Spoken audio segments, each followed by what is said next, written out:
Welcome, everybody, into another edition of Warm Weather Fans, the Sun Belt podcast. My name is Brian Stone, joined this week by Zeke Palermo. Zeke, we had a crazy week in the Sun Belt as we kind of tried to determine, who was going to be representing, potentially the West on Friday, and who eventually was going to represent the East. And all of that stuff got itself worked out, but it was a wild week of football, weekend of football, extended weekend. But before we get into all of that and start on that stuff, how are you doing?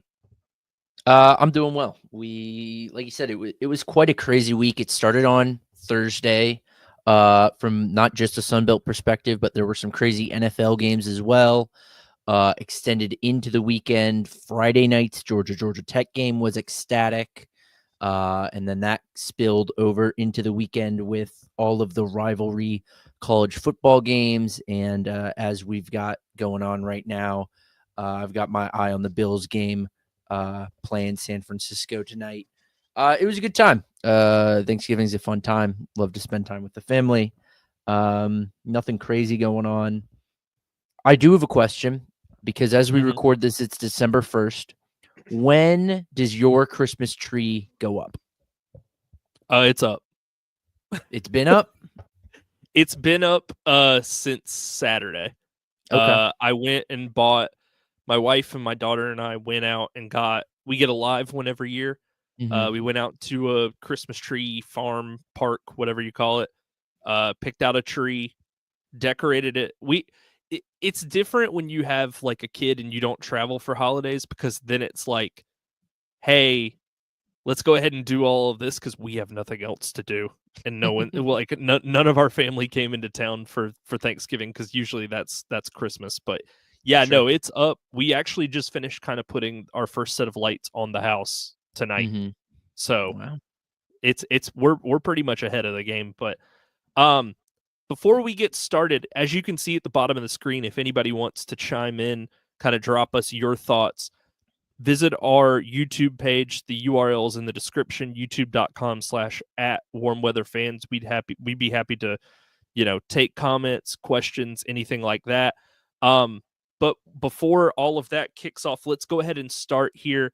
So Friday, on Black Friday, we had Texas State defeating South Alabama 45-38, which it didn't end up mattering because of the Louisiana game result, but would have kind of put a little bit more pressure on Louisiana to make, to win the ULM game, just because South Alabama did have that head-to-head advantage, but it didn't end up mattering.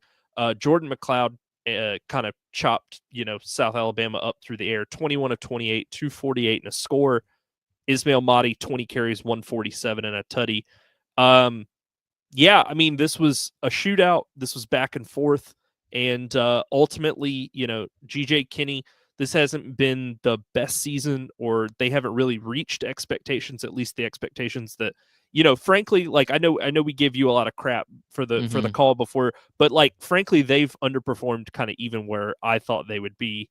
I didn't think they would be sitting at 7-5, several games out of the conference race by the last weekend of the season, and that's just kind of how it all panned out. So, Yeah.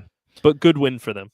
Yeah, it's incredible what this team can do, at least offensively, when Jordan McLeod is playing like the conference player of the year he was last season, and not like a Southern Miss quarterback, perhaps.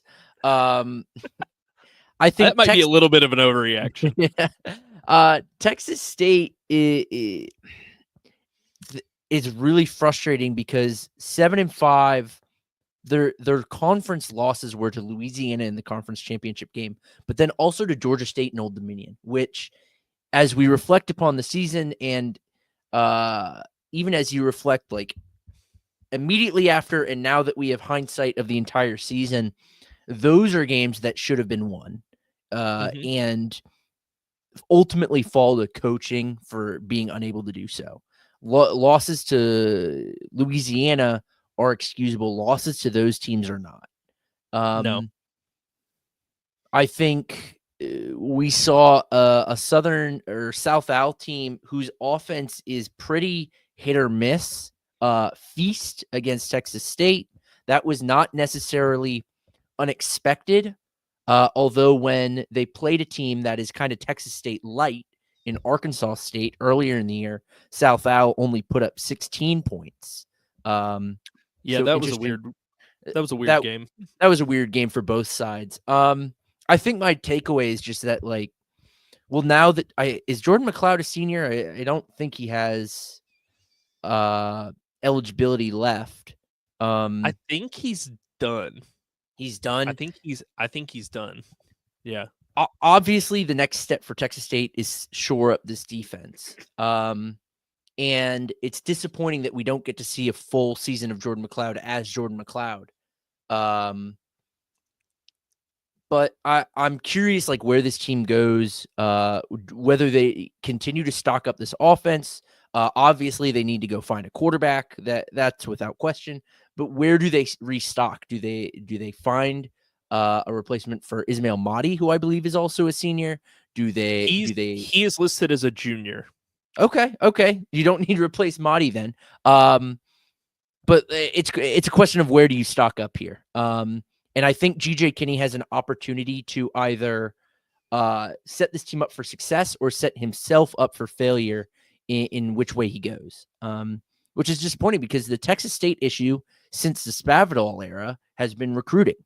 The Spavital screwed this team's recruiting, and if GJ Kinney can't put together some sort of defensive class here, he may be on the road or on his butt in a couple seasons as well. Well, ironically, he just signed I think a 4-year extension or something like that. So it feels like they're willing to give him the runway to figure it out, which I do appreciate, because this isn't like a normal coaching. This isn't Tim Beck at Coastal. This isn't, one of those schools. This isn't Parker at Troy, where you're like, hey, you kind of took over a program that was, up here and have underperformed. I mean, Texas State was on the level of ULM and stuff before he took over. So I think they're a little more they're definitely more lenient with him there, and I think that's a good call, just because, again, you take a team that basically has nothing. It was even so bad that one of the things that I heard, and this could be total hearsay, was that Spavital had burnt a bunch of bridges with high school coaches in Texas because he was going from, hey, I'm recruiting high schools, here are these relationships, to just saying, no, I'm just taking straight transfers like his last year. And I think some of what Kinney has been doing is trying to rebuild those kind of relationships with coaches around the state. So I think that there's definitely a lot of improvement that needs to be made, specifically on the defensive side of the ball. Like you said, I think they need to, I think they need to go at it twofold. I think they need to hit the portal hard if you want immediate contributors. Obviously, high school recruiting needs to be rebuilt. You need to go hard there on defense as well, because there's frankly nobody really of note on the defensive side of the ball. Quarterback wise, the times that McLeod has been taken out, yanked, I wouldn't even call it yanked, but taken out of games. Apparently they feel really good about that Brad Jackson kid that they have, who was third string, and then he played one of the games earlier in the season, the majority of it. And it's McLeod's was technically the starter, but Jackson played basically the last 3 quarters of that game. It was the week after Louisiana. I can't remember who they played off the top of my head, but I mean, they feel good about him. He seems like he's really got that quarterback. Jackson feels like he's got a lot of Colton Joseph-ishness to him, where he's a scrambler, he uses his legs, all of that sort of stuff. So they must feel good about him. I don't know if Hobart's back for another season. I can't imagine he is. He feels like he's probably out of eligibility as well. So yeah, I think the number one thing is you got to find a number one receiver for Jackson to throw to, or develop something like that. Mahdi, I think you need to, if he is coming back and he doesn't hit the portal or do something, enter the draft or something crazy, I think a lot of the offense needs to be built around read option, because of the lack of passing reps that a guy like Jackson may have. Who knows? They could take an incoming quarterback transfer as well and kind of paper over Jackson either in the short term next year or all next season, and then just kind of like let him figure it out. Mhm. But yeah, I mean, they definitely got a lot of improvement that needs to be made because defensively they have been a sieve all year, and it's not really improved. Like it kind of peaked when they played Arizona State. To me, defensively was honestly their best game on defense. And then Ben Bell transfers out, and you got to find an answer there. So you don't have a pass rusher, a number one pass rusher, which he was. Yeah, they've got a lot to figure out. On the South Alabama side, I think you you got to continue to kind of develop what Gio Lopez was or Mhm. is. You know, it they're just a weird team because it feels like they have constantly been trying to claw back from what the expectations were a couple seasons ago when they underperformed during I guess it was last year, Kane Womack's final season there. Right. And we were like, the schedule's cake, you're returning all these starters, and then they were just kind of like eh. And so like this has been kind of more of the same. So they kind of need help all over the board because there are some games they come out and you're like, oh wow, like they've really put together a nice game plan. Lopez looks good, and then some weeks they come out and they totally look unprepared, and they need help on the defensive side of the ball, as this game showed as well. So Yeah. there's definitely a lot of improvement that could be made for both of these teams. I think for South Al, the biggest priority has to be going to get some weapons for Gio Lopez, because he is and has shown for several weeks that he is capable of shouldering the load of the offense. But he like Jamal Pritchett's a senior. I think Voisin is a senior. They don't really have a Yeah. ton in the run game, so they need to get him some weapons. Or else he, like E- possibly Colton Excuse Joseph. me, excuse me, sir. One Fluff Bothwell would like to disagree. No, I'm just playing. Okay, yeah, Fluff Bothwell, who shows up for 120 yards and then the next game ends up with 7 total carries.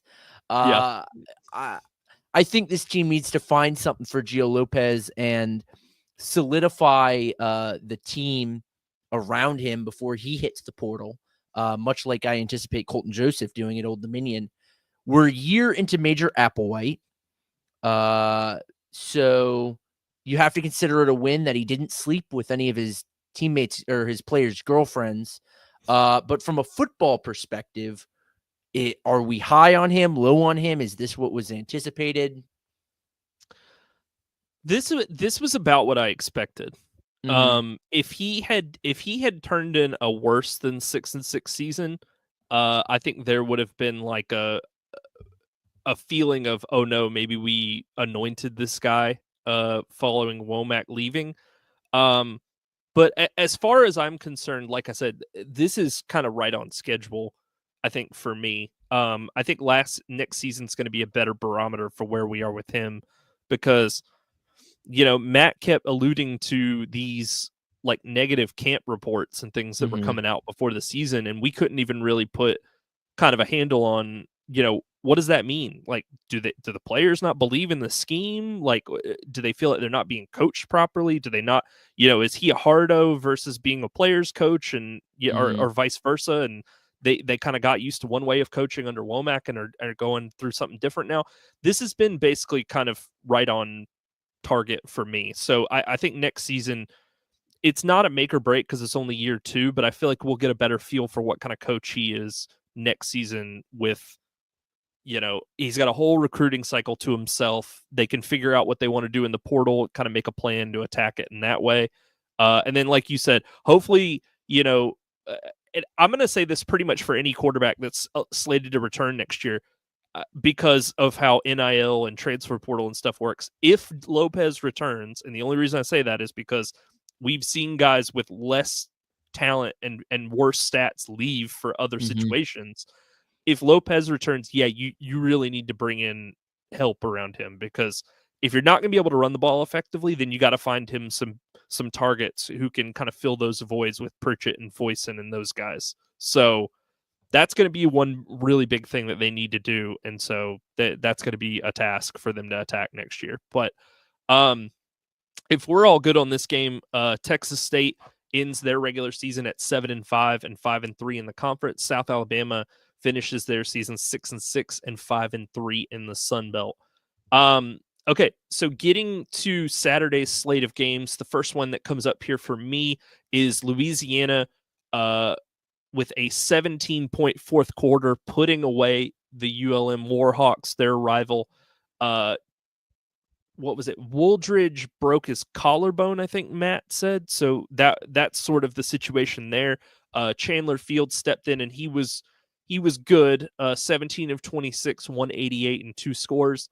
Again, Ahmad Hardy is just the one-man team for ULM. I mean, again, how many times can he almost approach or get 200 yards rushing, and they're not even within 2 scores of beating their opponent?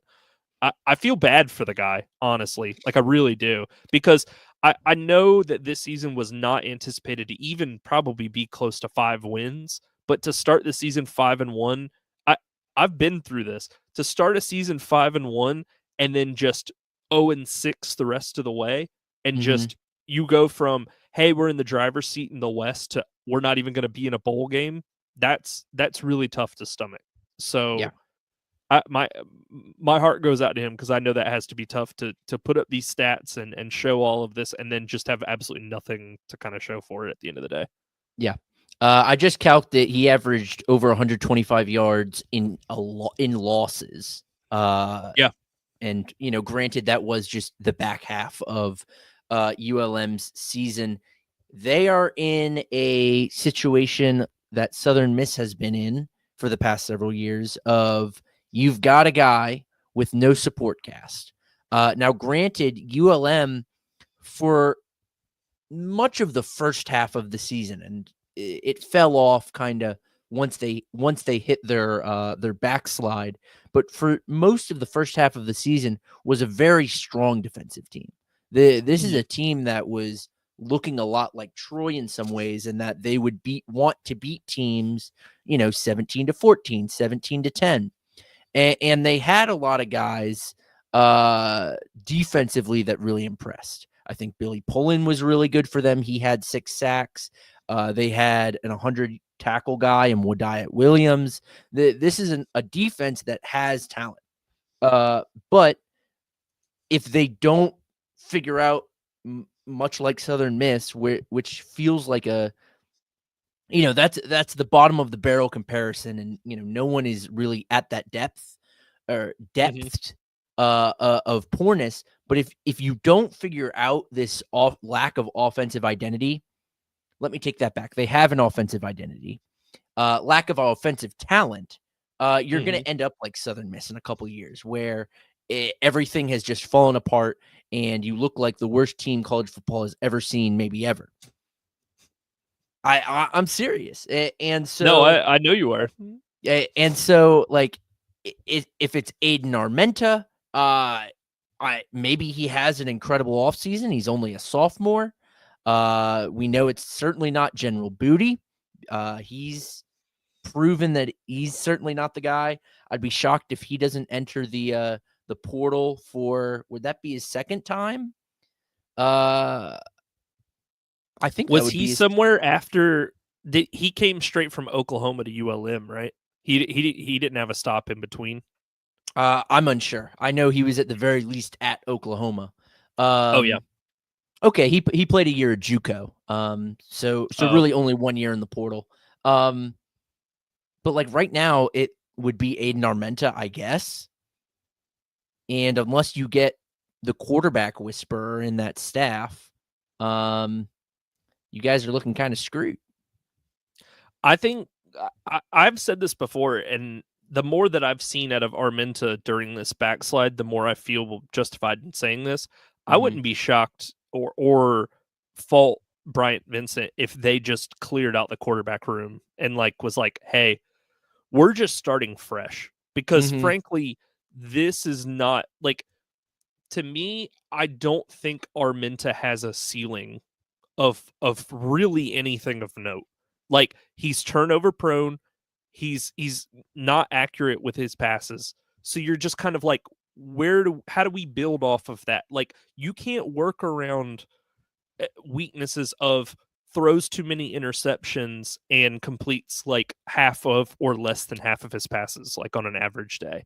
Like, there's Mm-hmm. just nothing to build around there. So, and especially because he doesn't do a lot of damage with his legs, so that doesn't even really mitigate what he's not doing with his arm.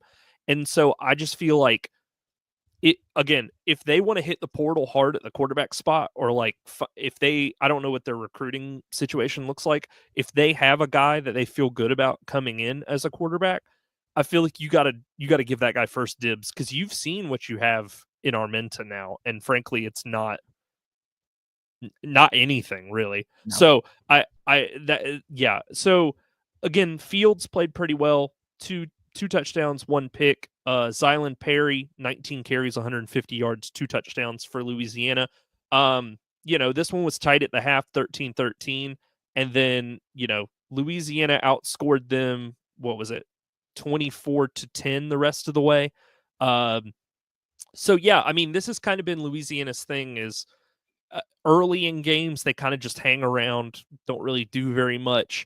And they have, as of late, done that thing where they pull away later in games. But early in the Mm-hmm. season, I guess this is an improvement, because early in the season, they weren't even doing that. Like, they were Right. playing very inferior teams to, 10 points spreads. So credit to them for that. They seem to have kind of learned their lesson, and are more focused on like putting teams away.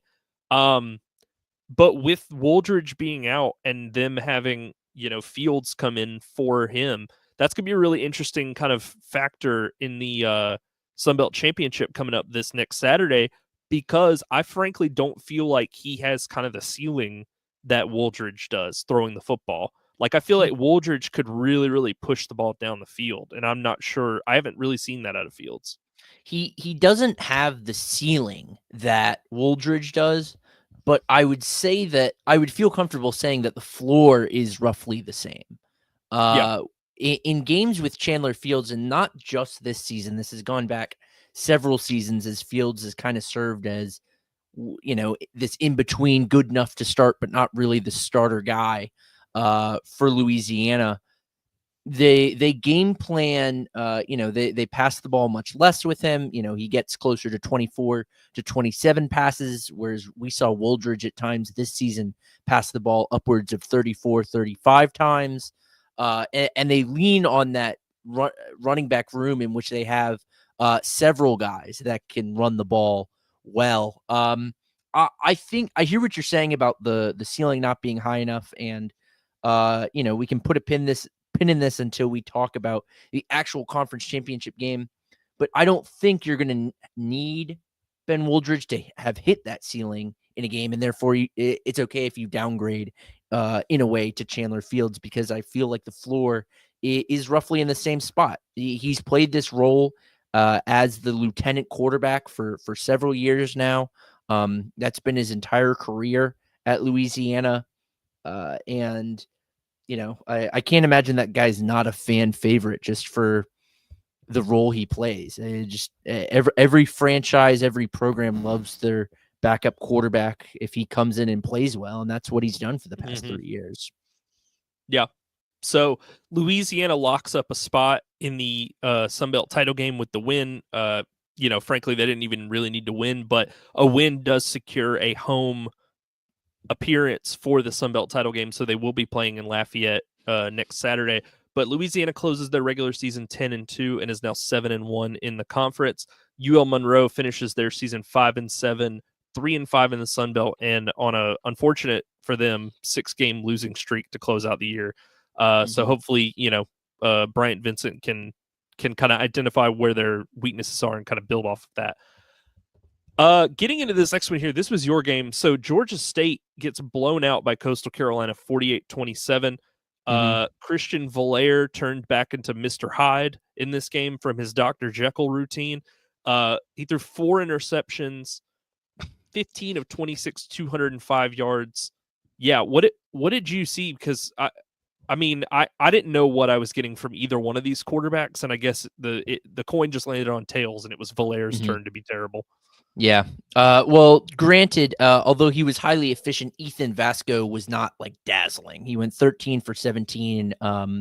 This was a very run heavy game for Coastal, primarily because they had a lead fairly early.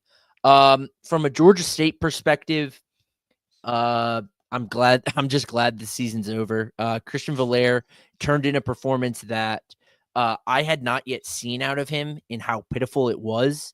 Um, and it did give me concerns because I had previously thought that Christian Valaire was going to be good enough for next season. You know, I did not anticipate that he was going to be a first team all conference guy next year, but I anticipated him to be good enough next season. And you can't be good enough and turn in these types of games. Some these were all pretty ugly. Christian Valaire interceptions tend to be pretty ugly. So I'm kind of on. Didn't you say 2 weeks ago he threw the worst interception you've seen like in your life, where he just Here's the thing: he might have beaten that this week. oh, God. Some of these balls are just absolute ducks in the air. Del McGee said something interesting, and take what you want from coach speak, but he said that they're going to evaluate the whole program and every single guy and determine if they're up to scuff. Because remember, he took the job in the middle of spring practice. This is not his roster, less so than any other first year coach in the country.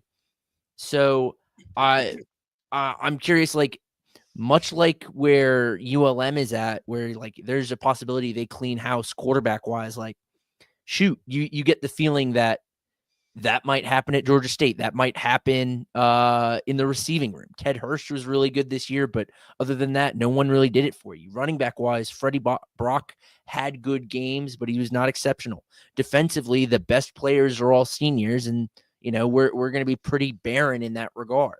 And when asked, well, do you mean players or coaches? He said both. So I think this could be, like, can you call this season a mulligan? You can't just ignore it, but I think from Del McGee's perspective, like, this isn't even his first year there because this is not his team. I agree. That said, they played very poorly this year and in this game, and this is not up to standard. And if you do this again next year, when you get your guys, and Del McGee has been very loud about how he wants to change the culture at Georgia State. And now that you've had an opportunity to do so, and it's still like this, that we have to start asking real questions. That's the Georgia State side of this. Coastal, they ran the ball well. There's not much to say when you are gifted 4 interceptions. Yeah. Vasco threw one back. Kyrie Duplessis threw one on like a little trick play. He's a wide receiver. He threw an interception on a trick play, little gadget. But there was nothing to take away from Coastal because they were gifted. I don't think they didn't score on all 4 interceptions. One of them actually, they gave the ball right back. But there's little takeaway from Coastal from this game in particular. So Georgia State's weaknesses seem to be the worst parts of UL Monroe and Texas State combined. Like, it's like we don't have a quarterback like UL Monroe. We don't really have a defense like Texas State. And like you said, the offensive contributors are kind of few and far between. So it's like we're just going to have to improve everywhere. Like, yeah, it's like, what are your biggest team needs? Yes. It's a complete restock this offseason, I'd imagine. And especially for G5, take 247 with a grain of salt, because it really comes down to who is keeping up with those recruiting cycles. But Georgia State has the best Sun Belt recruiting class per 247. I imagine this team is going to see an influx in talent next season. This from a personnel perspective, could be the largest amount of turnover from year to year that we see among the Sun Belt teams next year, just because, frankly, none of these guys are going to be Georgia State lifers. None of these guys you can look at and be like, you're going to remember no one's going to remember the Christian Valaire game, because there's never going to be one. People will remember the Freddie Brock game, but that was a bowl game against Utah State. But like, no one's going to remember the Kevin Swint game. You know, the roster lacks those type of guys, which at this point, again, I think is fine as a fan. Subjectively as a fan, I'm okay with that. But if we have the same situation next year, we really need to look and be like, all right, cool, you can kind of recruit well, but what are we doing here? Right. So with that, again, Coastal just ran the ball down Georgia State's throat and took advantage of the 4 interceptions that Valaire threw. Coastal ends their season 6-6 and 3-5 in the Sun Belt. They will go bowling, but from what I've heard, people are not exactly thrilled with the Tim Beck era so far in Conway. Really kind of performing below kind of, I think, what those fans have come to expect from the McCall and Chadwell years, and we'll see if they can kind of get that back. But sometimes those things are, like we said last week, just like lightning in a bottle, and it's one of those, you remember the good days when you're in them. Well, yeah, you remember them when you're out of them too, for sure, because that's what you're looking back on fondly. Georgia State ends the season 3-9 and 1-7 in the Sun Belt. All right, so we can move quickly through this one, but I don't know if you want to hit the Charles Huff stuff here when we talk about Troy beating the crap out of Southern Miss 52-20. Tate Rodemaker finally got detached from the bench long enough to throw some passes. He finished 18 of 30, 234, and 2 touchdowns. But frankly, it didn't really matter. I mean, Southern Miss held tight-ish for the first half. It was 17-8 at halftime. And then they just got absolutely shellacked the rest of the way. So again, do you want to do the Huff news / rumors here, or would you rather do it later? Yeah. So what we're talking about, obviously, Charles Huff has not been extended by Marshall. At this point, it seems incredibly unlikely that he will be. And the word is that he's been actively shopping his services, namely to Southern Miss. Would that be a lateral or upward move? I'm not quite sure. I frankly feel like that's a downgrade, but he's not getting extended, so it's not like he has the choice to stay at Marshall. Bro, they're not paying you. And just for context, we're not 100% on whether that's coming from his side of things about not wanting an extension, or that's coming from kind of the athletic department side about not wanting to give it to him. We're kind of unfamiliar with that. There's still a lot of moving parts to this. There's still I suppose there's still a chance, even at like the 11th hour, that Marshall comes back and says, "Hey, sorry we waited this long," and gives him something, So the story is still to unravel, and that probably won't happen until after the conference championship game. I think that would be. Here's the thing: anything is better than what they had at Will Hall. Right. Oftentimes you're stuck wondering, like, well, who is available to us that is a better option? Like, as you look at another team that may need a head coach soon, Georgia Southern, like, you've got Clay Helton, and you kind of look around and you're just like, well, who's going to be available to us that is going to be much better? And it's tough to discern that. There aren't a ton of proven options at this level that are immediately available, because if you're a proven option at the G5 level, you're just going to go P4. That's just kind of how it works. So I suppose good for Southern Miss for being able to hide the disgrace that has been this football team for 2 or 3 years and convince Charles Huff. And again, this is all conjecture. We don't know. For all we know, he may not have even interviewed for the job, but it seems to be accepted as fact that he interviewed for the job and liked it and seems to be the leading candidate for this job. Yeah, from what I've read, it sounds like this is all but done. Like all it takes is the formality of putting pen to paper, because it's not surprising that Southern Miss would have interest because frankly we've talked about this over the last couple weeks since Will Hall got fired, and even frankly before that, they just need a stabilizing force at the coaching spot. Like they need someone who has an identity, who knows what they want to do with their football team, and they haven't had that. As far as I'm aware, because I didn't follow them when they were in CUSA, and I think it's a win-win if this ends up happening, because for Charles Huff you get built-in job security, because look at what you can sell, even if they weren't kind of in these talks already and kind of farther down this road, you could sell Southern Miss on, hey, look what I did at Marshall. We frankly, Southern Miss at this point is one of those teams, we talked about them going 6-6 last year and having to put like a statement out and doing all that kind of stuff about we expect better.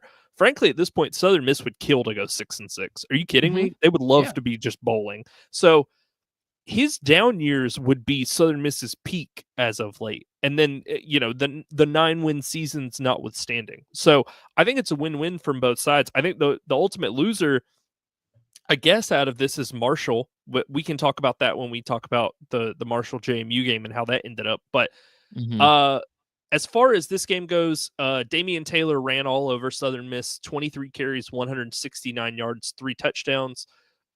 Simmons, the Southern Miss receiver, actually played fairly well. Go figure, he finally had kind of a competent quarterback throwing him the ball for once. 4 catches, 90 yards, and a score. They're another one of these teams. It's like, what are your team needs? Like Georgia State, yes, we need absolutely everything. We don't have a quarterback, we can't protect, we have no pass catchers, our running backs, post Frank Gore, are not really anything to write home about, and our defense is not good. So we just need absolutely everything. So if Charles Huff's willing to undergo this challenge and they're willing to have him and be patient with him, as they definitely should, considering the state of the program right now. I mean, if he took this job and everything goes through the way that we anticipate, and they turned around and won 4 or 5 games next year, if they had ULM season this year, but next year, I think that would be an absolute win, even despite a 6-game losing streak to end the season. Just because, look at where they are now, and I would have said the same thing about ULM a year ago. Like, the fact that you were ever 5-1 is a win for you guys, like, because you had nothing. So I would be, if whoever gets the Southern Miss job, whether it's Charles Huff or not, there are 2 ways in my eyes that hire can go. There's obviously more options than this, but you either turn it around into, it takes a couple years, but you become the 6-6 team, and you almost become like a Ricky Ronnie type coach for that team, where it's just like, well, it's better than what it could be, I suppose. And you accept 6-6. Or what I really anticipate this job being is the trajectory Terry Bowden had at ULM, where he came in, he made it a football team. That's really what you can say about what Terry Bowden did, is he turned ULM from a 0-win team to, I think, 3 or 4 wins in his first season. And I remember that year, I thought he should have won Sun Belt Coach of the Year for what he did there. And ultimately ended up getting fired because he couldn't really push it much further past that. But now ULM is in a position that it was not in previously, with if you look maybe 6-7 years ago, where ULM is in a position to win football games. They're in a position to contend with Louisiana in the West, where they're in a position to be contending, although they missed this season, for bowl games. I anticipate that kind of being the trajectory of Southern Miss's next coach. So Charles Huff, if you take it, or whoever takes it, just be prepared, is my message to you, because you are probably going to be the sacrificial lamb for the good of this program. Well, maybe, or he could be their Bryant Vincent, where the jury's still out on him, but he's coached 1 year, and it seems like they're at least kind of going in the right direction in Monroe.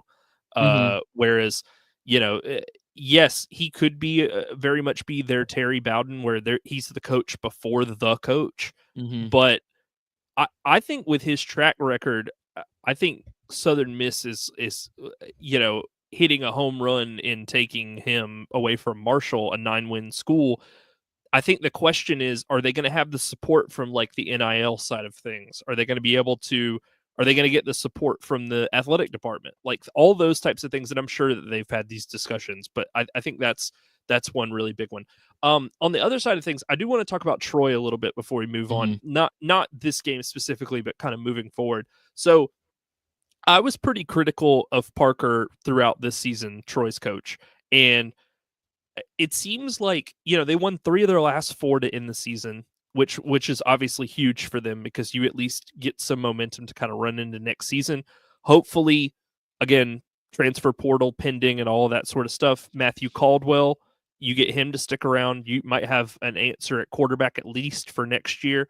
Um, I I don't know. Like I said, he really kind of upped his game coaching wise the last month of the season, and maybe we could see them build off of this. And I mean, they're not going to be where they were under Summerall Mm-hmm. next year, but hopefully you get them going in the right direction. Maybe they get to be a 6 or 7 win team next year.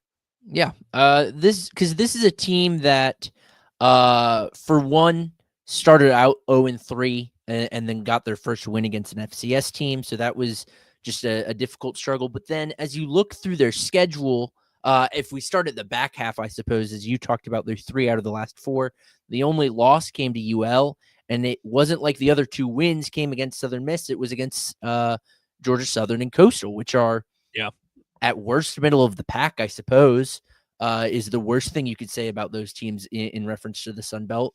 Only lost to 3 against Arkansas State, stayed in a really tough game against ULM very early on back in their, I think it was their first conference game of the year.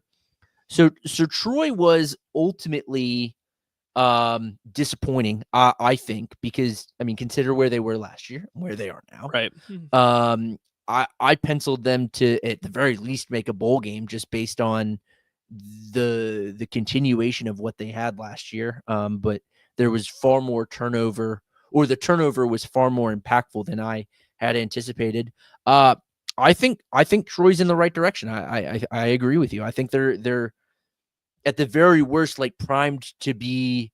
You can sell this in the off season to coaches or players or transfers or whoever. That like, hey, we're stringing wins together. It was our, first 8 games. We're a wash, new coach, new quarterback, new system. We're Quarterbacks. You're quarterbacks, plural. rolling multiple guys out there. So I think Troy's trending in the right direction. Troy to me, and as just a sidebar, and this is true for Marshall as well, is one of those brands that feel like G5 feels healthy when those teams are good. Mm-hmm. So I hope Troy gets back because my attitude on G5 football is higher when teams like Troy, teams like Marshall, like Tulane is another one of those teams, although Tulane is obviously very good. When those teams are good, I think the public, those are the brand name G5 teams. So Boise. when those teams are good, the outlook of G5 is good. At Yeah. least from a non G5 perspective, which the CFP committee is, ESPN is, everyone is, unless you're in these communities, like that's what you Right. are. So, Right. Yeah, I agree with a lot of what you said. You can I think the biggest thing, and we'll get off of this because we need to move on past these. mhm. But I think the other thing too is the way that this season ended for them, winning 3 of your last 4. I think it also takes a little bit maybe of the pressure off of Parker heading into next year, because I know this was just year 1, but if you end this season with 1 or 2 wins, there are a lot of people kind of looking at you side eye, being like, Mhm. I don't know, man. Like if the next season, if 25 ends up like this year, like we could be looking for a new coach starting in 26, and that's just kind of the state of how things work now. But to start cold the way that they did, and I know they were shuffling through a lot of offensive line combinations. They started 3 different quarterbacks at least this year with like Crowder, Caldwell, and I can't remember the name of the third guy. But all 3 of them got playing time. It's just like this seems like to have forward momentum now. It's like once we got the offensive line settled, once Caldwell started full time and got his feet under him and his sea legs, now we can kind of start pushing forward. And you saw that improvement toward the end of the season. So again, not only can you sell this to incoming transfers or recruits, you can also sell it to the fan base as, hey, we were really bad early in the season, but look where we ended up. And so, obviously you want to make a bowl game, and that wasn't a reality. But I think there's a lot of good that you can kind of take away from how the last month of this season went. To finish up that game, Troy finished 4-8 and 3-5 in the Sun Belt. Southern Miss dropped to 1-11 and finished winless in the Sun Belt 0-8. Okay. So I wish we had closet Arkansas State fan Matt Miguez here to join us, because this would have been interesting. So I tried to look into why Colton Joseph didn't play in this game. And it was like, from what I read, he took pregame warmups. They didn't know if apparently he had some sort of injury he was nursing, which is fine. And he took pregame warmups, and then he just didn't play. And they put Quinn Hinicle in his place.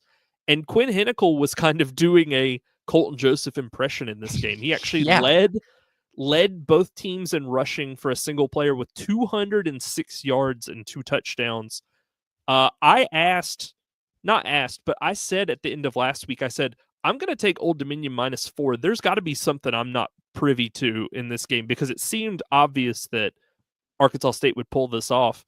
And Old Dominion was just on them like immediately and didn't really let up. Both teams played a quiet fourth quarter. There was only 3 points combined. But yeah, it's like Rayner played well. Corey Rucker contributed, but it was the Quinn Hinicle show, and that's ultimately why they pulled this one off. Does this performance make you at all question whether it's Colton Joseph or if it's what they're running in Old Dominion, if it's the offensive line? 0%, because I saw what Grant Wilson did when he was there. Yeah, and not for me. Let's just say that not for me. Yeah, I hear what you're saying. Shoot, I think what it does is it says, and from what I read, I tried to look into this, but nobody had any actual information. I thought that maybe Joseph sat this game out because he had intended on entering the transfer portal and just kind of wanted to save his legs, considering like Old Dominion, win or lose in this game, couldn't make a bowl. They were 4-7 coming in. People said that wasn't the case, but I think if for any reason that does end up being the case, I think you can also look and be like, hey guys, we kind of have a Colton Joseph diet Colton Joseph on the bench over there. So if he does decide, and we kind of went into this in detail last week, where it was like, if he does decide to make a move, and Virginia Tech's been known to pilfer from Old Dominion. If Virginia Tech makes him an offer, NIL funds are secured and all that sort of stuff, and he decides to go to Blacksburg, then you could be like, well, we're not totally screwed at the quarterback spot. But what I will say is, if you're Quinn Hinicle and you have this game and Colton Joseph does come back next year, it's going to be really tough to be like, hey, I'm just going to glue myself to the bench and hope that he gets hurt or like doesn't play for some reason. So I think both of these quarterbacks in theory shouldn't be on the roster next year, just because of the competition and the need for different teams. Hell, even around the Sun Belt Conference, we've talked about a number of them.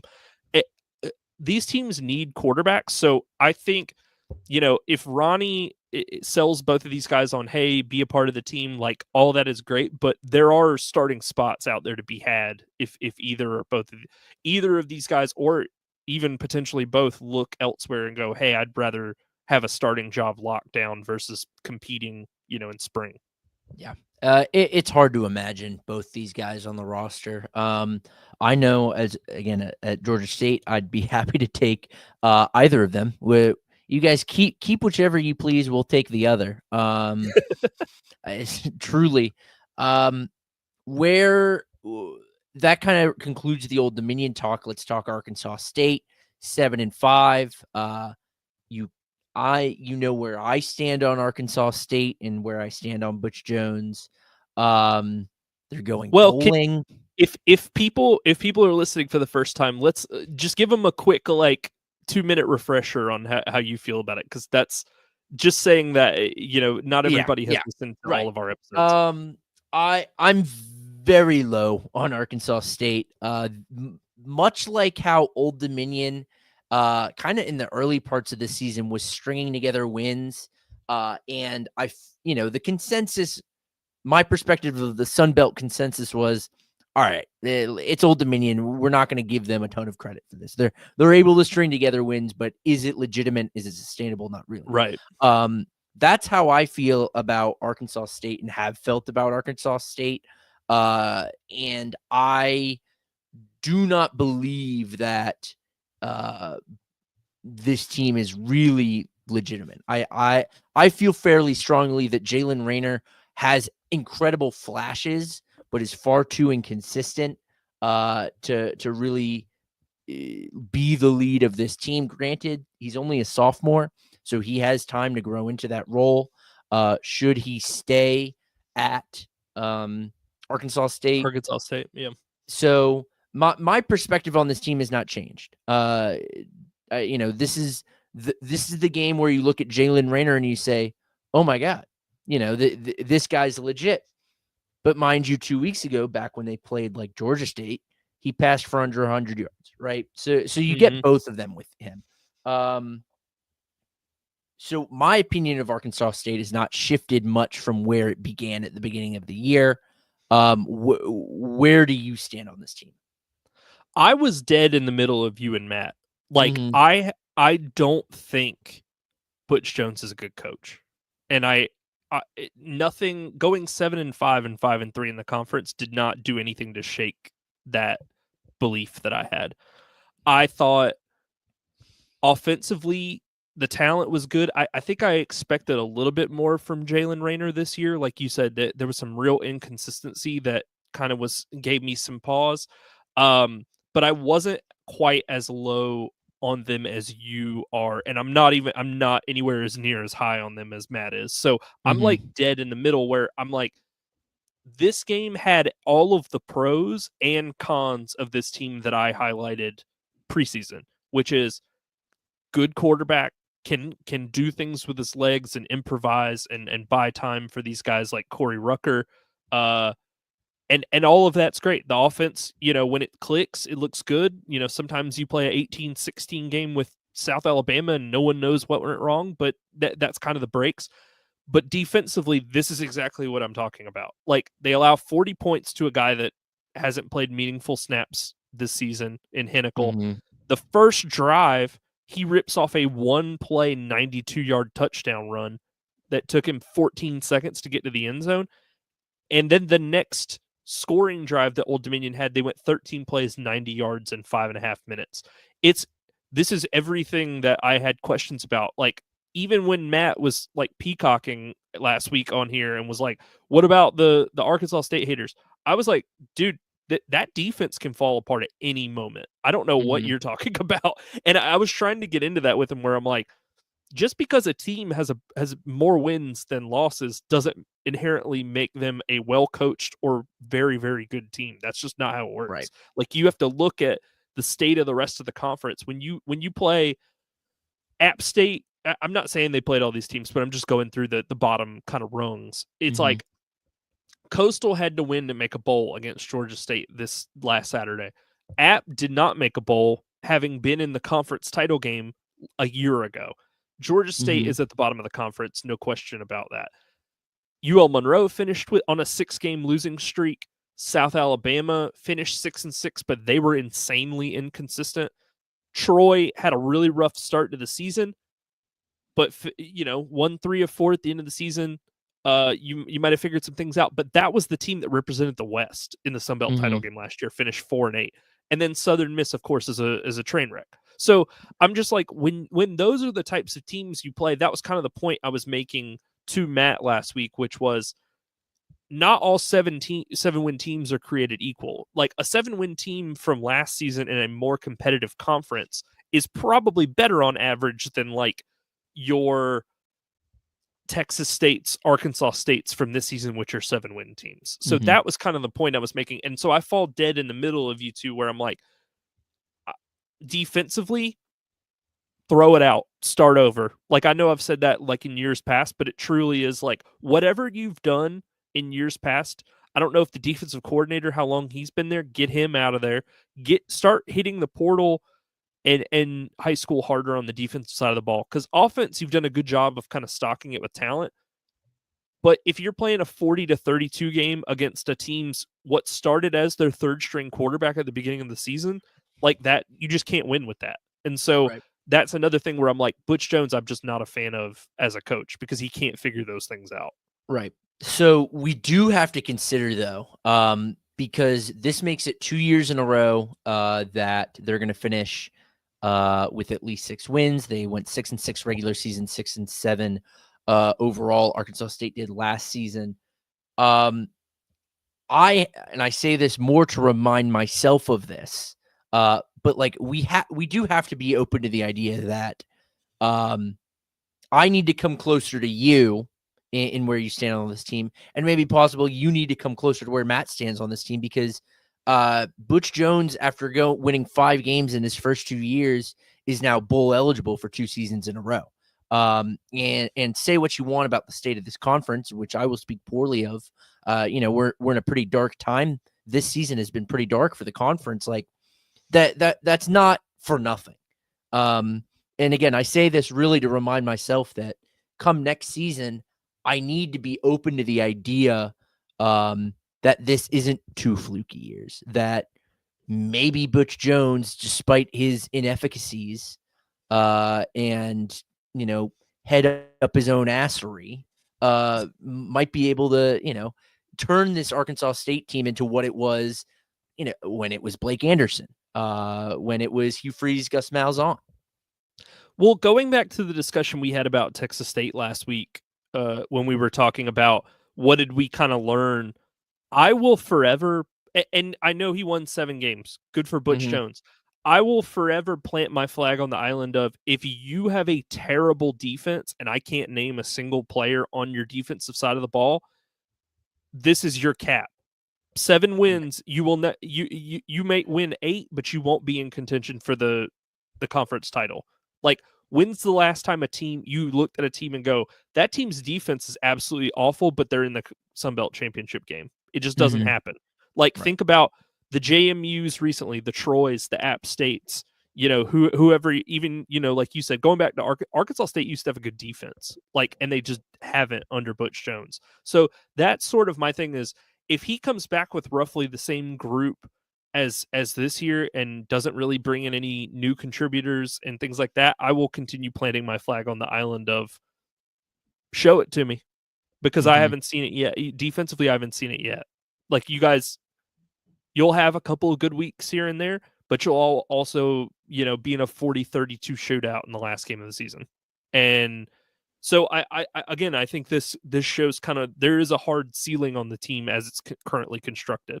Things could get better if you cycle in more players, but in its current state, you're not going to accomplish anything really of note beyond, hey, we won 7 games, we made a bowl, which is great. A lot of schools would be like, love to do that, but you're not going to compete for the West. You were look at the teams that they were behind this season. Okay, just from a win-loss perspective, Marshall, who had a really good season, but it took a lot for them to pull Stone Earl. Georgia Southern, who I speak poorly of pretty often because I don't like the way that they go about things. James Madison, who was way, way up and way, way down, played an absolutely cake schedule and finished 4-4 in the conference and 8-4 overall. And then Louisiana, who obviously was the class of the conference, and then Texas State, who also finished 7-5. So both of Texas State and Arkansas State were remarkably similar to me in that defensively, I will forever just continue planting my flag on the island of, if you don't have any defensive difference makers, then why should I believe in you?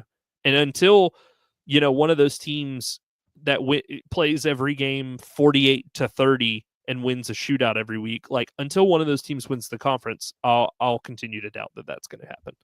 All right. So Arkansas State with the loss falls to 7-5 and 5-3 in the conference. Old Dominion improved to 5-7 and 4-4 in the Sun Belt. But to have Colton Joseph be your quarterback and not make a bowl game feels borderline, like almost disrespectful to him, because he was damn good this year. And for them to just be like, we can't make a bowl game is tough. Yeah, well, consider that for the first 4 weeks of the year, it was Grant Wilson. We even saw Heinickel in appearances ahead of Colton Joseph. But I concur. They went 3-4 with Colton Joseph starting, which is an underperformance. This team has lacked,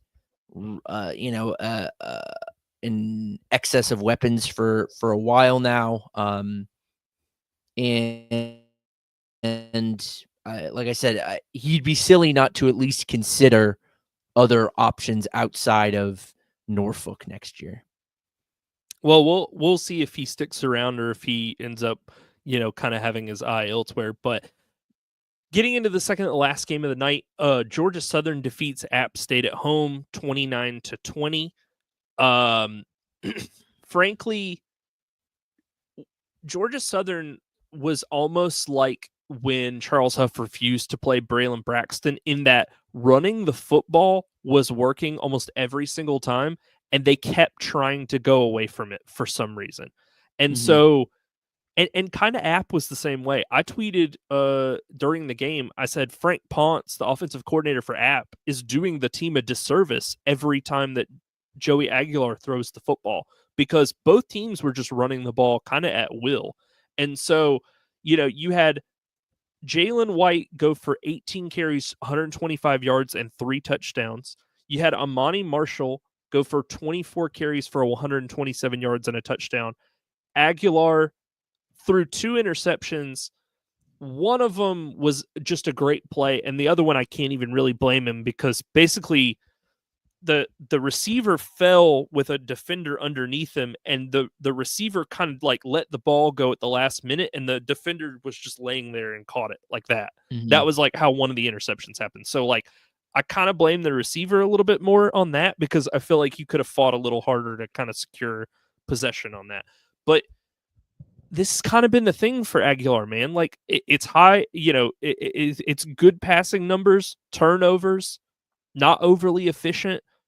And it's 9:17, just for everybody that's listening to this later when we release it. It's 9:17 on a Sunday night. I haven't seen anything about Sean Clark not being with the team any longer, so I assume they're going to run this back, because I think it was today his buyout dropped significantly. It's December 1st, because it's annual. I think his buyout dropped to $600K today, I want to say. I could be totally off on that. It's a number around there, but it's just like, this was the Jalen White show. It was great that he was able to show out in his last home game for them on senior night. And frankly, JC French, you got to do a better job of hanging on to the ball, brother. You were really bad. You had real bad fumbleitis in this one, so you need to figure it out, because I think he also leads the conference in fumbles this year. I think he has like 8 or 9 fumbles this season. So you need to figure it out. Like, get some stickum on your hands or something. Yeah. Because we talked Sean Clark, where do you stand on Clay Helton?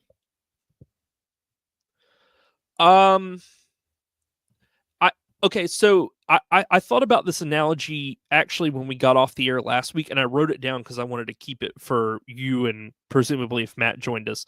This Georgia Southern season for the fans was almost like a Rorschach test, where it's like, you can see whatever you want to see out of this, because if you fall more kind of on the skeptical / even going towards pessimism side of things, you could say, Yeah, they won 8 games, but look at the state of the conference. And then when kind of what I said last week, when they had the chance to make the Sun Belt title game, they lost to Old Dominion and Troy in like the span of 3 weeks, and basically their season was what we know now. It was Mm-hmm. over basically, after the Right. the season finale.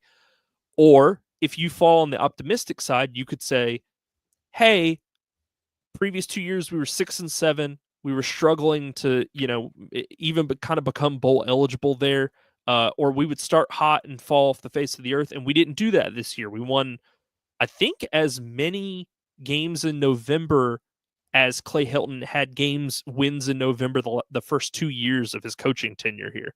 So Sure. you could definitely point to a lot of improvement if you're willing to just forgive the Old Dominion and Troy losses, which frankly I can't get over the Troy one. Like that's gonna stick in my craw as far as my opinion on him. I'm still of the opinion if a school comes and gets him, I'm fine with it. Mm-hmm. Like I just this was a great win. I appreciate him not totally folding up shop after the Troy game, which definitely could have happened, and just kind of sailing off into the sunset like at the end of the season. But he really buckled down. They beat Coastal, they beat App. I'm going to give him credit for that. However, if another school comes and buys him out, I'm fine with it. So Okay. that I'm I'm appreciative of what he could do, what he did this year, while also having looked at some more advanced numbers, very, very skeptical of this team moving forward into next season. Their schedule gets tougher in conference. I think they add Louisiana to the conference schedule next year just by virtue of rotation. You play like Fresno wasn't good this year, but you play at Fresno, at USC. So those are, they don't play well on the road historically. So those could be 2 straight losses right there. Um, I think with a tougher schedule, there's a real chance this team kind of goes back to being the 6-6 team that we saw.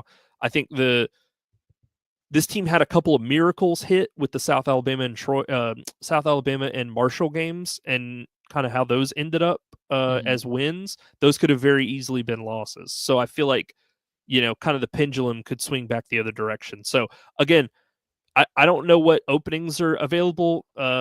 Just because they're coming open as quickly as they're filling up. Like Kennesaw State, for one, just filled Yeah. their head coaching slot.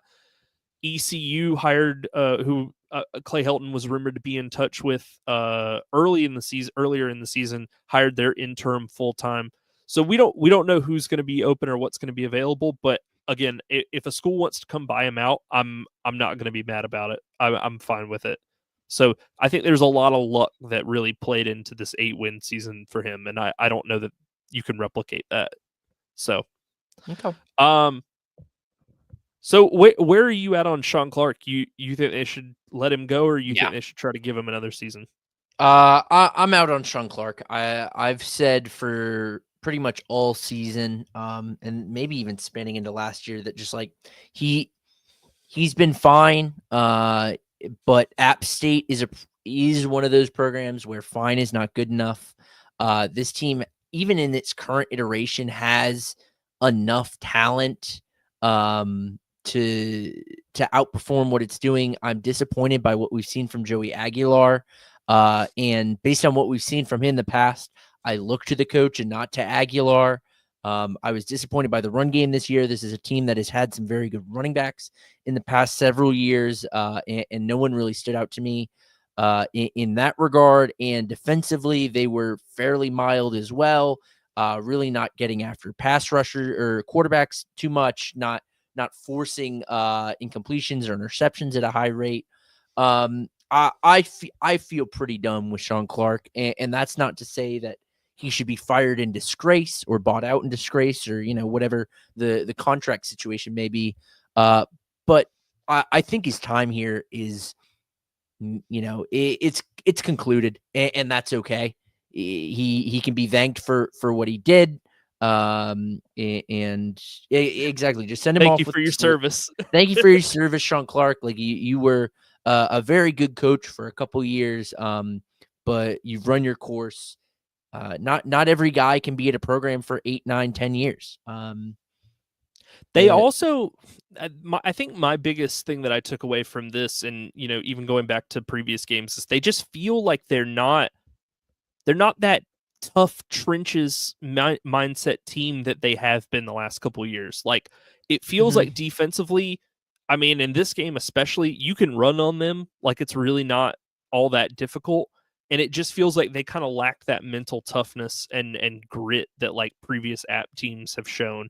And I know that that's something that people have had a real problem with Clark, which is, you were an offensive line guy. Our offensive line is and it kind of was this year. And so it's like, if you're one specialty you're not going to excel at, like maybe we need to find something elsewhere. But the Southern side of my brain says give this guy a lifetime contract, and then the realistic like side of my brain says, yeah, it's probably time to look elsewhere, because frankly, like you said, not making bowl games in 2 of your last 3 seasons is not really acceptable in Boone. Like, I know they went to the conference championship last year, but seeing what we saw this year, that feels like more of an aberration. I don't know what the main difference is, but it just feels like this year was like worst case scenario for them almost. Like off the field as well.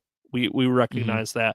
But I mean, it was just like, yeah, I think you got to make a move. You got to go somewhere else, because this frankly hasn't worked.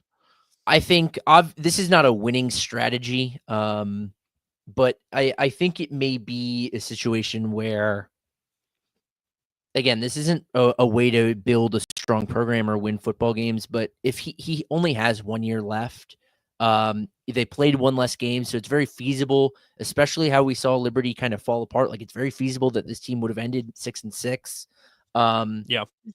So I think you let him play out next year. If he proves you wrong, you can bring him back. But if it's another 6-6 year, that would have been his 3rd and 4th seasons. Then I think you just don't re-up. I think the most likely outcome here is that they don't. They just let it expire instead of cut him. Can I drop a stat for you that I saw earlier today? And Please. I didn't go back to fact check this. Someone said, okay, so App played 11 games this season, correct? Okay. Yes. They scored 22 first quarter points all season. Well, that's the Sean Clark experience. That's always been the Sean Clark experience. No, I know. I just couldn't believe that stat. I mean, like, I was going and looking through the conference. Like, this week, Old Dominion scored 14 points in the first quarter with like their 3rd string quarterback.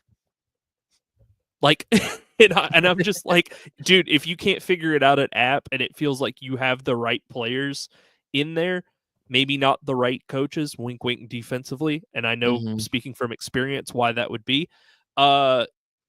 Again, you can't be bad in the trenches, and you're like, our playmakers really aren't what they were last year, and you just can't do that. That's true. 22 points in the first quarter, 132 in the second. That's nuts to me to start a game that slow. And I mean, they did it this week too. I mean, it was like Southern kind of walked down the field on the opening series, scored a touchdown, surprised them with a 2-point conversion. App really couldn't do very much. I mean, it was just, it felt like the times that they would do something well would be the times that a team better than Southern would absolutely bury them. Because at one point, like one of the really impressive interceptions that they got, I'm pretty sure French fumbled on like 3 plays later. So they didn't even have the ability to capitalize off of it. And with a better team, like if you play, they did play Louisiana, but like a team like that usually will just step on your throat when you make a bad decision or a turnover. And Southern, frankly, isn't talented enough to do that, but they still ended up coming away with the win. So good for them. Georgia Southern finishes the regular season 8-4 and is 6-2 in the Sun Belt. App drops to 5-6 and 3-5 in the conference. Like I said, got to beat Troy. That's the one drawback I have about Helton is like he's going to lose a game he has no business losing. All right, and the last one of Saturday night, this was insane. This game was crazy. A 2 overtime thriller. Marshall comes back from 17-0 at halftime. I saw a stat, and I told this to you before we started recording. games where they had previously been down by at least 17 points, historically they were 1-68. Mm-hmm. So obviously the odds were very, very much against them. And, frankly, Braylon Braxton just showed up in the second half and just balled out because, he really put the team on his shoulders on a number of different occasions. I think Houston, their running back, went out at one point injured. I don't know if he ended up coming back. And he was the leading rusher for the team. But Braxton, the stats don't really show it. But between the defense stepping up in the second half and Braxton coming back to life from where he was, you got to keep in mind that they basically mailed in an entire first half of football. So take that kind of with a grain of salt from that perspective. But the other thing, too, having 2 touchdowns in the third quarter scored within 7 seconds of one another, and you're down by 17, that's going to help, obviously. Yeah. This was, well, first of all, I think this speaks a lot to, I'm not sure who this speaks a lot to. This speaks a lot to someone, whether it's Charles Huff or the Marshall players or the Marshall assistants, because as I'm, I'm learning now that folks inside of Marshall are saying Charles Huff is a done deal to Southern Miss. So Right. This is a game where your coach has a foot out the door, presumably, whether or not he's told the team, but these guys are not stupid. And it they know took how them to check social media. Mm-hmm. It took them half to get into it, but they showed, 17 points in the third quarter. That is absurd. And then to get the, what you need done in overtime. Luckily, you only went to 2 instead of 8. Like Georgia Tech did. That was a exciting but miserable watch. I think that speaks a lot to what Marshall has. I'm curious if, again, I don't know who that comes down to, but now we have to think if when Huff leaves, who follows him? Because this is a 9-3 Marshall team, and it's hard, you'd be hard pressed to imagine any of the guys in the locker room, except for maybe Braylon Braxton, who's pissed off that it took him this long to win the job, is looking at Charles Huff and says, I'm unhappy here. They're going to a conference championship game, and while, spoiler alert, I feel like they're a far inferior team to Louisiana, that's not for nothing. And so I think we could see one of those exoduses. Sometimes coaches bring their staff and their players with them. Signetti did that at Indiana. Sometimes we don't see that. And I think that could be what Marshall has when Charles Huff leaves or wherever he ends up. That does not bode well for Marshall. I was going to call that out exactly what you just said, which is we were talking about mass exoduses before. Could you imagine? It has to be so kind of deflating if you are a new coach coming in and there is a mass exodus, because you come in being like, hey, man, the cupboard's stocked, whatever. And then it's like, if some of those guys say, hey, I'm going to play for Charles Huff, then you're like, oh, shoot. I might be in a Troy type situation or JMU or whatever. And I know JMU had a good season, but still. So that was something I wanted to bring up as well, because you never know how the player's going to react when that move gets officially made. I fear for Marshall in that sense. Because shoot, what are you going to be left with Stone Earl again? We're going to be looking at whatever backup NFL career journeyman sends his son to Marshall this time. Is Ryan Fitzpatrick's son old enough to play yet? Hey, Cole Pennington could still start for them next year if they needed it.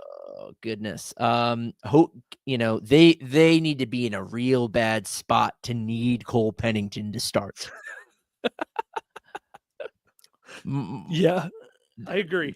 This Marshall team, I think, is the hardest to project for next season as of today. This could change after the conference championship. This will change in January once the carousel has really gone through. This will change once the portal closes. But Marshall is the most nebulous to me because, depending on who goes and who stays, they could either go 9-3 next year, or they could be in a, let's say, a Georgia State situation where they were a bowl team last year. They were in, bowls for several straight years, and now they're the pity of the conference. Sure. I worry for Marshall in that sense. James Madison, on the other hand, it's very difficult to be upset with 8-4. Very, very difficult. You're going to look back at the Southern game, obviously, where they did not show up. You're going to look back at This game, this game, obviously, blowing a 17-0 halftime lead. But as you consider it as a whole, I mean, you can't be upset at 8-4 with James Madison. I think Bob Chesney's, I don't know. I think he's overperformed what I anticipated out of him. I think their fans would disagree with you, ironically, because the things that I've seen is they are very much not happy with the way that the season played out. This is their first poor year since joining the FBS. I think, having never been in that situation, you've been in this situation, so perhaps provide your input. But I think that's just kind of how it goes. You strike gold early, and you're like, "Oh, this is going to be as easy as it's been," and then you have to come to, face reality at some point. Well, I think the difference between Southern and James Madison is Southern has dealt with this at the FCS level before too. So, while it's not ideal when it happens, and I'm thinking of Tyson Summers last season, I'm thinking of Chad Lunsford last season. It's not ideal. We at least had some sort of frame of reference to be like, hey, man, the Brian Van Gorder season we had a million years ago, that sucked. This sucks. And I think JMU just totally seems like they were taken totally aback. So, you live and you learn. And I kind of agree with you. You can not be happy. You can be not happy about the result of this game because, frankly, they had a million chances and should have won it. But I think when you consider the larger picture of who we lost, Signetti leaving, McLeod leaving, and having to kind of start back at square one, I think on some level, maybe in a couple years you might look back on the season and go, maybe not as bad as I thought. And I'm not saying that from a perspective of, oh, they're going to be a 6-6 team and be like, God, we wish we were 8-4 again. But I'm just saying that from, the further you get away from stuff, there's nothing that really feels like it would cause animosity about this season. It didn't feel like, hey, we should have had a way higher ceiling. All of those sorts of things to me kind of seem outlandish to think. You could have wanted better for this team, but I think to have internal expectations of we need to be in the conference championship next year with the amount of roster turnover and coaching turnover you had, I think is a little silly, I think. So consider this is dumbing it down tenfold, but from here, James Madison can either go up, stay the same, or go down from using record as a frame of reference record-wise. Say they win, 10 games in the next 2 years. You come back to this season, you don't look at it as, oh, why was this season so poor? It's, well, it was the first year of a new regime. If they stay the same, now you're a little upset. But if you go down, you reflect on the season as an overperformance and with gratefulness in a way. So I hear what you're saying about the frustration. James Madison folks, if you hear this, please, you can understand that when you have the hindsight, this was an exceptional season. 8-4 oftentimes is good enough to earn you a berth in the conference championship game. Your losses just kind of came. Remember, this team beat UNC early on in that put 70 on them. Put 70 on them. Oftentimes, when you go 8-4, those losses are going to be front loaded instead of back loaded, like James Madison's was. So you win 8 games next year, you could be playing in the conference championship. Be grateful. As a team with 3 wins, I say this: be grateful. I hear what you're saying from that side of things, and I don't think I think it's a little crazy to be like, we just inherently expected to be better than this. Mm-hmm. But I will say, when you do now look back on how cake that schedule was, and we talked about this in preseason, being 8-4 is a little disappointing. Like, I'm sure you would say, "Hey, we would love to give up that UNC victory for a conference victory in return." Like, Oh yeah. we flip the script of like, "Hey, we lose to, let's say you lose to UNC 70-50, like, and then you turn around and flip the result of like this game or like the Georgia Mm-hmm. Southern game." I think you're like, yeah, man, that was a great season. So I think it's more like their losses were just at unfortunate times for like kind of what they hoped to accomplish. Mm-hmm. And but again, when you lose like a McLeod and like all of those pass rushers they had, Kamara, Tyson Lawton, and then like the coach on top of everything, it just feels like, hey, it feels like a little beggars being choosy from where I'm sitting, because 8-4 has been our ceiling as of late. Yeah. It's their first time being poor in a while. Yeah. Welcome. Yeah. Welcome to the club. This is what it's That like. I mean, I said something after Georgia Southern beat them. I was like, they were talking like the world was ending, and I was like, is this you guys' first time? Because we've definitely been in your shoes before. So I just, yeah, I just think it's a little silly to like be so up in arms about this, because it wasn't like, you know, think about a time when a coach took over a very talented team and underperformed. That would be the most frustrating thing, Mm-hmm. you know? And they just didn't have that level of talent. So it is what it is. All right. So let's transition. Let's talk a little bit about the conference championship. Obviously, we'll have more when we recap it next week. Hopefully, Matt can join us, because we would love to have his insight on what ends up happening in the game. But give me, okay, so games at Cajun Field in Lafayette, 7:30 on ESPN on Saturday. UL is a 4.5 point home favorite. Over unders 57.5. Give me your pick and tell me why. I think it's pretty simply UL here -4. Um, I believe Marshall feasted on a fairly easy East Division this year. Um, and I believe that despite the loss of Wooldridge, Louisiana is going to be at full strength. As I said earlier, for those that are joining us since we talked about the Louisiana game, the ceiling of Ben Wooldridge versus Chandler Fields is there is a disparity. Ben Wooldridge has a higher ceiling than Chandler Fields. That is no secret. But the floor is not too different. And I wouldn't say this with confidence, but it's very possible that Chandler Fields' floor may be higher than Ben Wooldridge's just on any given night. Louisiana is going to rely a lot on the run game, as they have in every game over the past 3 or 4 years that Chandler Fields has played, as this like good enough to start, but not the starter quarterback role that he's had. I think Louisiana has been the best team all year. Marshall got up for JMU in a game that they needed to win to make the conference championship. I definitely fear about the fact that it took Marshall a half to get there. You really can't do that against Louisiana. I think Louisiana will make you pay for a 17-0 first half deficit, unlike James Madison was able to. With that said, we've seen, I do want to say that Marshall has shown explosiveness, especially in recent weeks. They've scored over 30 points in each of their last 4 games, in 5 of their last 6. This Marshall offense can put up points in a hurry.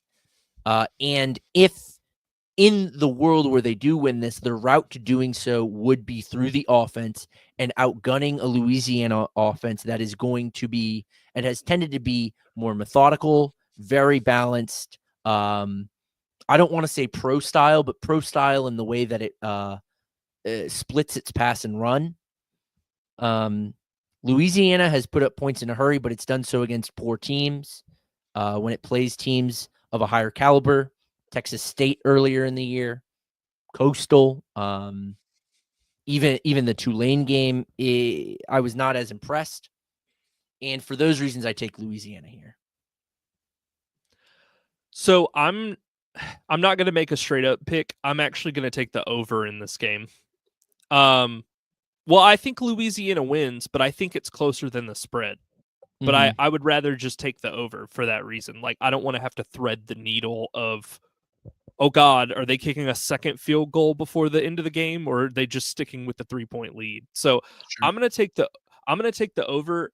Louisiana has shown they're a good team on defense, but they will let other teams score on them. Like, take a look back at like the Troy game. UL Monroe put up 23 and they're a struggling offense. South Alabama put up 22, but that was kind of And it feels like they were very good at holding teams to 24 points or fewer early in the season. And then kind of things started to kind of click for the other team around the South Alabama game when, they gave up 24. They've given up 24, 30, and 23 the last 3 weeks. And one of those was to a very underperforming ULM offense. So for that reason, I think Marshall puts up enough points and Louisiana both put up enough points to hit the over of 57.5.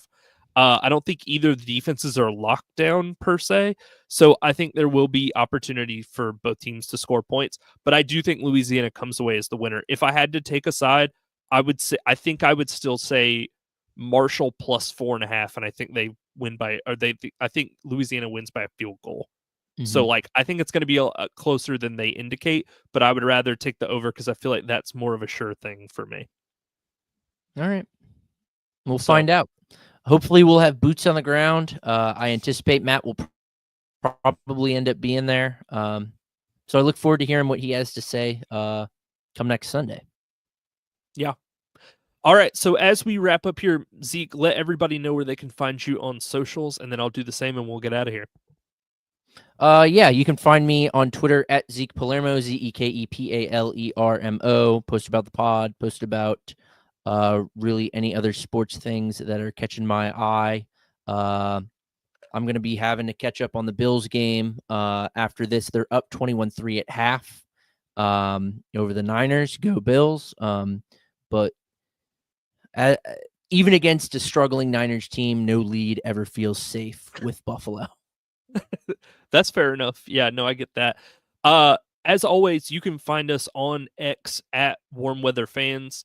You can email us warmweatherfans@gmail.com. Again, our YouTube link was here in the chat for a while. It's youtube.com/@warmweatherfans. We post all of our live streams and even bonus content on that feed. We actually will have a piece of bonus content coming after the week we do the recap of the conference championship. We did a Sunbelt family feud with all three of us that we filmed a while ago. So I'll be getting that up as well. So if you like any of that additional Sunbelt content, please go over to that channel. Follow us on socials. You can follow me on Twitter, or I guess X now, at Watch the Stone. Yeah, that will pretty much do it for our thoughts on rivalry week and our initial observations, picks on the conference championship game. Join us next Sunday here on YouTube, on X. We will go live around the same time, 8 or 8:15 or 8:30, depending on the timing. We'll announce that on the X feed. But yeah, hopefully Matt's here to discuss the game with us. Thanks, everybody. This has been another edition of Warm Weather Fans.